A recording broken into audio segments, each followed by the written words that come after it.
Siapa yang mengontrol kode? Bayangkan jika Anda adalah seorang pengusaha yang baru mengembangkan produk yang revolusioner.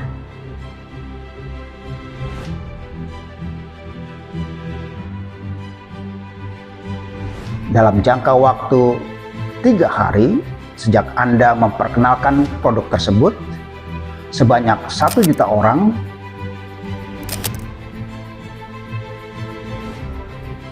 tertarik dengan produk Anda dan menjadi followers akun Instagram Anda.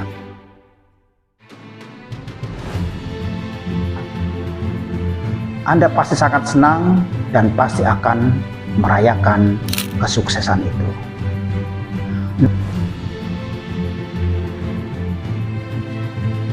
Namun, di hari keempat, pukul 8 pagi, ponsel Anda berbunyi yang menandakan ada notifikasi masuk. Akun Instagram Anda dengan followers lebih dari 1 juta orang tiba-tiba menghilang.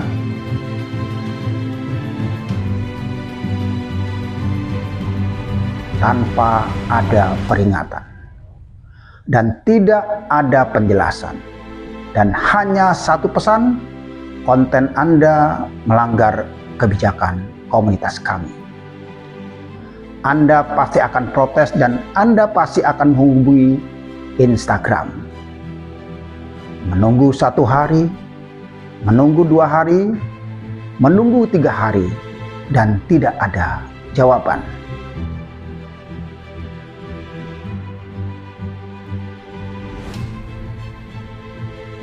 Setelah seminggu, ada balasan masuk, yaitu balasan otomatis yang berbunyi, keputusan kami final.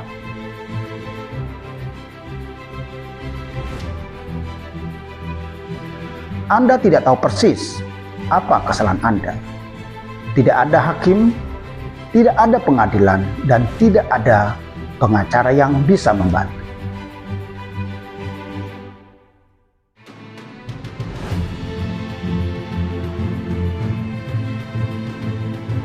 Hilangnya akun Instagram Anda disebabkan karena adanya kode. Dari uraian yang saya sampaikan tadi, maka akan timbul sebuah pertanyaan.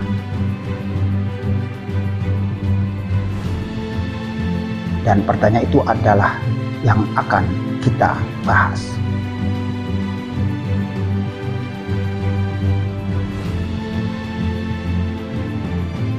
Pertanyaan tersebut adalah, siapa sebenarnya yang mengatur kita?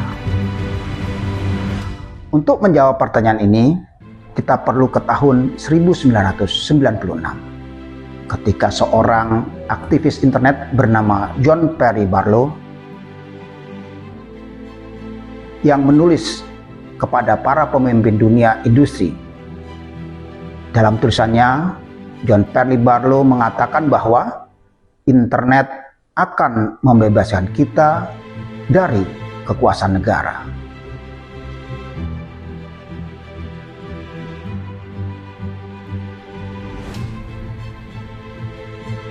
Akan membebaskan kita dari birokrasi dan akan membebaskan kita dari semua beban yang menekan.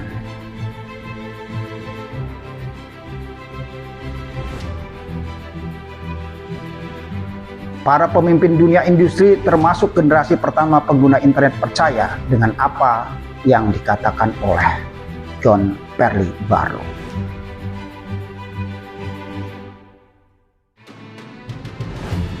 Tetapi ada satu orang yang tidak percaya. Dialah Lauren Lessig, seorang profesor hukum di Stanford University.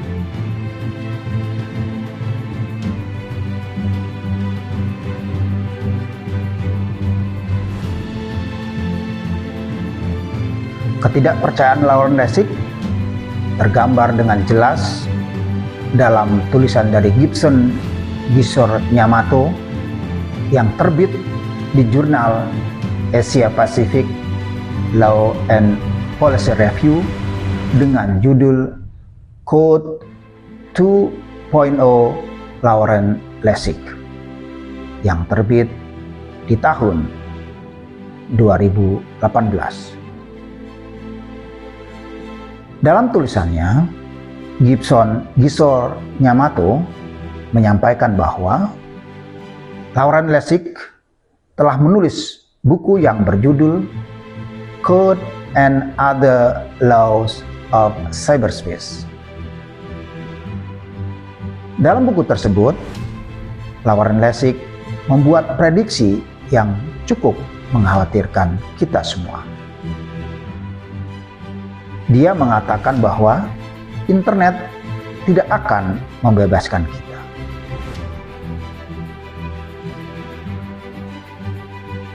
Sebaliknya, internet akan menjadi semakin terregulasi. Bukan oleh pemerintah melalui hukum formalnya,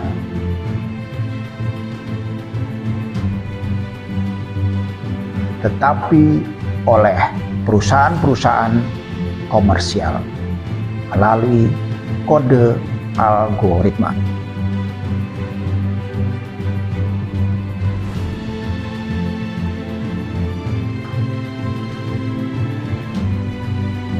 Pada saat itu, prediksi ini terdengar seperti fiksi ilmiah yang pesimis.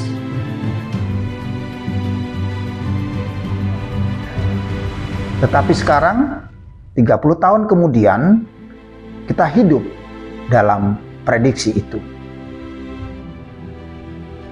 Masa seperti inilah yang menurut Sebastian Rosengrund dalam jurnal Digital Social dengan judul Why AI is a Threat to the Rule of Law, disebut sebagai Rule of Code, yaitu sistem di mana kode tidak hanya mengatur individu, tetapi juga mengalahkan hukum dan negara.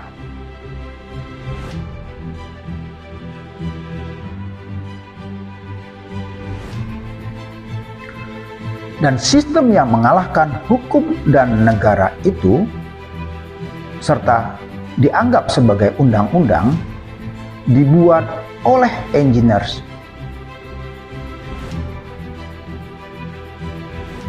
yang bukan legislator.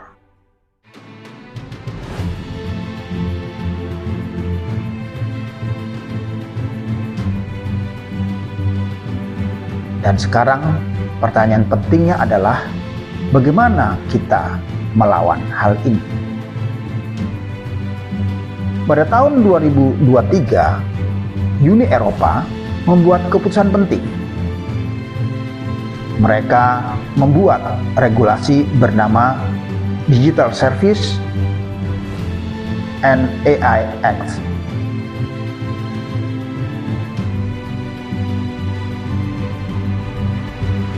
Regulasi ini mengatakan kepada perusahaan teknologi yang membuat kode algoritma, Anda harus transparan.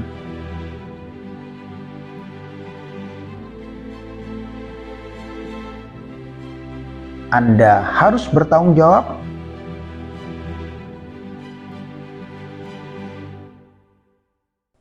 Dan kami akan menghukum Anda jika Anda melanggar.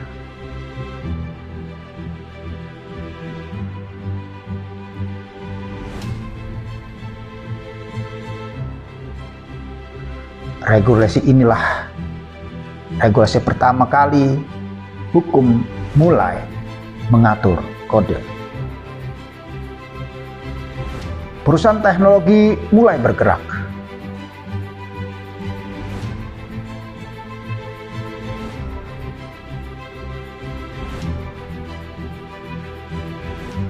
Mereka mulai menyesuaikan kode algoritma mereka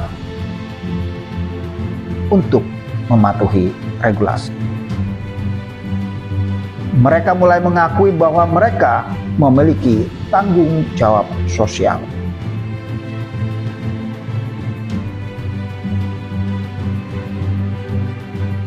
Ini menunjukkan bahwa kode tidak sepenuhnya berkuasa, atau kode tidak sepenuhnya tidak terkalahkan.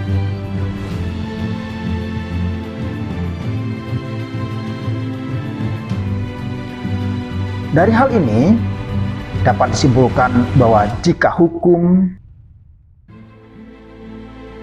pasar, norma sosial, dan kode algoritma bekerja sama, ada kemungkinan tercipta dunia digital yang lebih adil.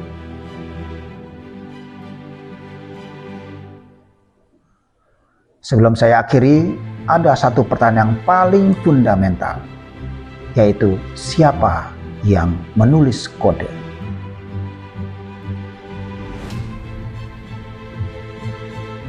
Jika ada yang menjawab bahwa yang menulis kode adalah engineers, maka akan muncul pertanyaan baru, yaitu siapa yang memberitahu engineers apa yang harus ditulis.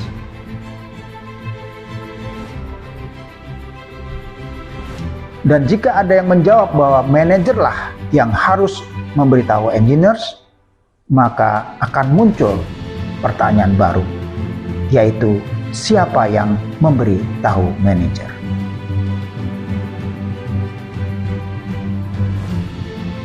Dan pertanyaan ini akan terus berlanjut sampai ke tingkat pemegang saham.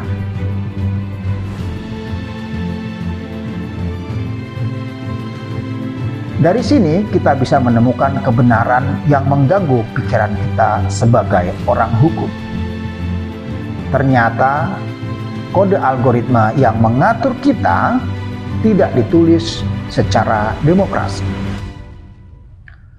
Kode itu ditulis oleh orang-orang yang bertanggung jawab kepada investor, bukan kepada publik.